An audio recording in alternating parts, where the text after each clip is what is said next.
What is up, Finn fans? Take three. This is my third time trying to record this video. My phone has been freaking out. I've been outside doing yard work, if you can tell by my dirty hands. Go follow me on Twitter, you'll see the fire that I posted. And I came in here, I was like, let me make a video real quick talking about the fact that we signed Terron Armstead finally. And for some reason, my phone keeps freaking out. This is my third time trying to record this. Hopefully this time works. It's being a pain in my butt right now. But I got to talk about the fact that they signed Terron Armstead. It's not breaking news anymore. It happened like about an hour and a half ago. Would have been breaking news if it went through the first time I tried to record it. But you guys are probably like, where's Doug? Where's the video? That's why. It's been taking me forever. But the Dolphins finally go out, sign Terron Armstead to a 5-year, $75 million, $43.3 million guaranteed contract. He's averaging $15 million a year. A lot of people thought he was going to be averaging about $20 million a year, but he's averaging about $15 million a year. Now, I don't know the exact details. I don't know, contract's not up. Again, it just happened about an hour and a half ago. Contract's not up, so I don't know how much he's making this year. I don't know how much cap space the Dolphins have left. I know a lot of people are freaking out about that. Don't worry about it. Take the cap space thoughts and throw it out the window, right? Because if you saw what the Saints did, if you see what a lot of these teams do, they take the cap, they take your contract, they make a signing bonus, boom, all of a sudden you have more cap space.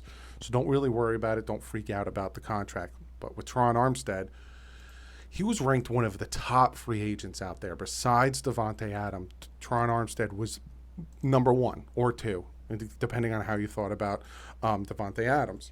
Bull, when he's healthy, when he's on the field, he's an absolute monster. And the fact that we signed him is just shoring up that left tackle spot if he can stay healthy. And I have my thoughts about Terron Armstead the same way I felt when we drafted Tua Tagovailoa. If you go back and watch, I was excited.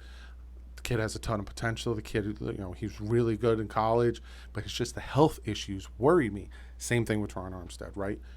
The man's on the field. He's just a monster. But when you look, he was drafted in 2013. I think he was a third-round pick. When you look, his first year he only played 6 games. That's probably because he was a rookie. His second year, 2014, 14 games. 2015, 13 games. 2016, 7 games. 2017, 2018, he only played 10 games. 2019, he played 15 games. 2020, he played 14 games, and this past year, he only played 8 games. So again, does have a little bit of a health issue, but he did have surgery to kind of work on that to hopefully stop that.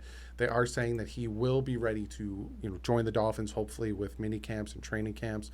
I doubt he'll be there for OTAs. He doesn't really need to be there for OTAs, but this is a great move, right? His best year was 2018 and 2015. In 2015, he had a PFF grade of 92.4, a run blocking grade of 91.3, and a pass blocking grade of 89.8. And in 2018, he had a PFF grade of 90, run blocking 81.5, and pass blocking of a 90.4.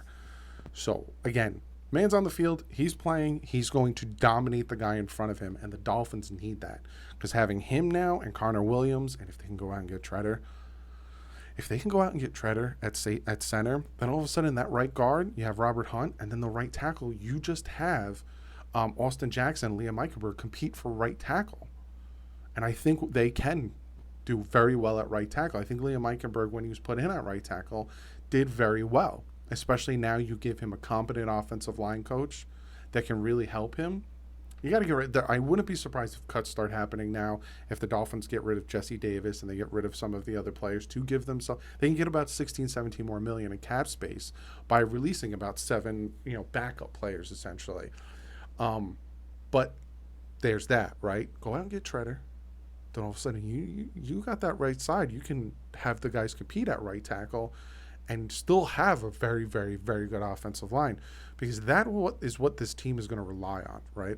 You're facing some really good defenses this year. You got the Bills defense you're going to be taking on, Von Miller.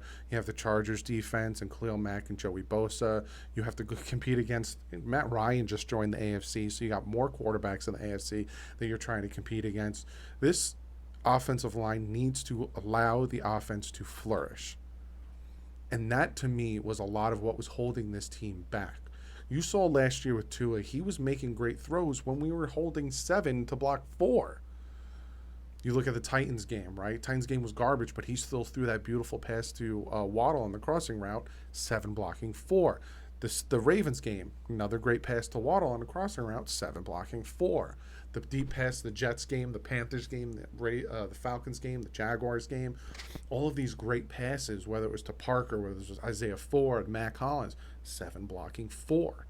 You give the kid time to make the throws. You give the run game. That's the other thing. Once you don't rely on Tua to throw it 40 times, it's a different game. You saw when we had 100-yard rushers how well the offense did. Now, all of a sudden, if you can get these offensive linemen in here, you can have a run game, you can have play action. It's a whole different world. And especially now with the zone run, you heard what Connor Williams said in my last video, talking about getting the defense off their feet, getting them moving, and being able to plow through them.